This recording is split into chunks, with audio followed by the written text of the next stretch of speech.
Hello everyone, it's your favorite Showdown Space here, and I grew up with the GameCube. It was my first real video game console, and I really had a lot of fun memories of all the games I had on that system, as well as just the style of gameplay from the era in general.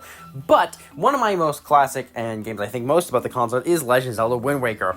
It's a very classic game, I love it quite a lot. Now, I realized when talking to my friends that not everyone had a GameCube growing up, or even played a lot of the games on it. So I thought, you know what, how about I just talk about Wind Waker a little bit? Because people mention stuff about, the cartoony art style in this, and it had water this, but like no one ever talks really about what happened in the game, you know? So here I am gonna give you a rundown, like the first little bit of the game, right? You know what I mean? It won't be everything, and I'll have to summarize a few events, but it'll all be completely legit. And you can tell this is legit because this video came out a few days after April Fool's. This is totally legit, and I totally intended this so you fully know you can trust everything I'm going to say as not an exaggeration at all. I mean, after all, it's not totally like this was going to be an April Fool's video, and then I just couldn't get it done in time. So we start the game off with an opening narration, which is honestly one of the best opening narration / legend style opening to a video game ever. I really quite like that. And then, of course, like any game, we're immediately thrown into character creation. Now, character creation is honestly pretty deep in Wind Waker, and no one really talks about it, but I don't have time to make that video. So we'll just focus on the basics of how there's a whole lot of different races you can play. So, of course, with all these options, that means there's no other reason than to play anything but a Nord. So anyway, you wake up on your 21st birthday after you got blackout drunk the previous day on a technicality.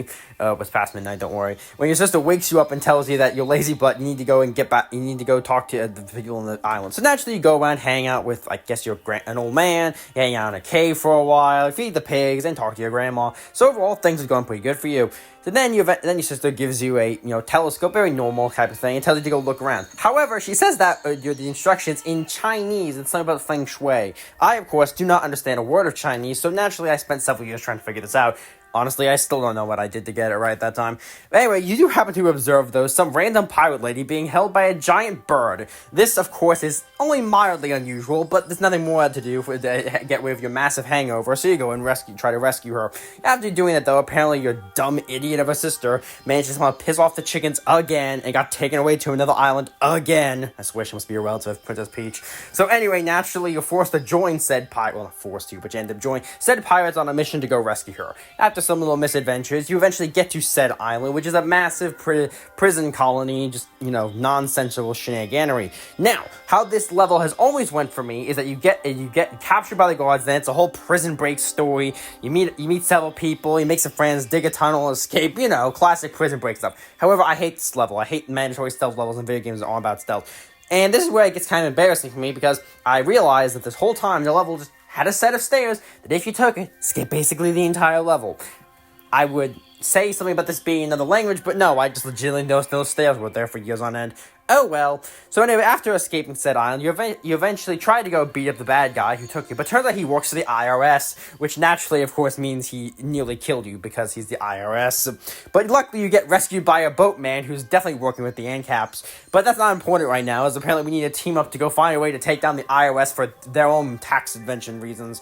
And, of course, the first place we go to is you need to get help from, of course, the tree men to help try to figure out how to do all this. Of course, the problem is the tree men are hipsters, and so don't do anything unless you ask a natural question for them. So, of course, eventually we're forced to answer the question of, what are dinosaurs exactly? So, naturally, of course, we consult the best people who know this kind of question, but we ended up discovering it's a massive civil war between the Scalies and the Featheries over whether dinosaurs count under which domain. Now, this is actually one of the most deep and politically complicated choices on the entire game. The entire YouTube channels have been dedicated to discussing the complicated questions of this. However, I don't want to make the Dragon City video yet, because that's a video for another day, so I ended up going with the bird people and blew their boss to smithereens. Anyway, I could go on. There's obviously way more to the game. This is really only the first opening act, honestly. But ultimately, I just want you to experience the game yourself if you can. Also, this is supposed to be a short little video. I mean, I can go into so much more. So, whatever. That should probably, once again, this is just a basic summary. There's so much more going on here. And I think even by me as saying, you can perfectly understand how honest and legit I am in telling you that this is a truly classic of a game that you should go play immediately. Anyway, I hope you enjoyed this video, and I'll see you all next time.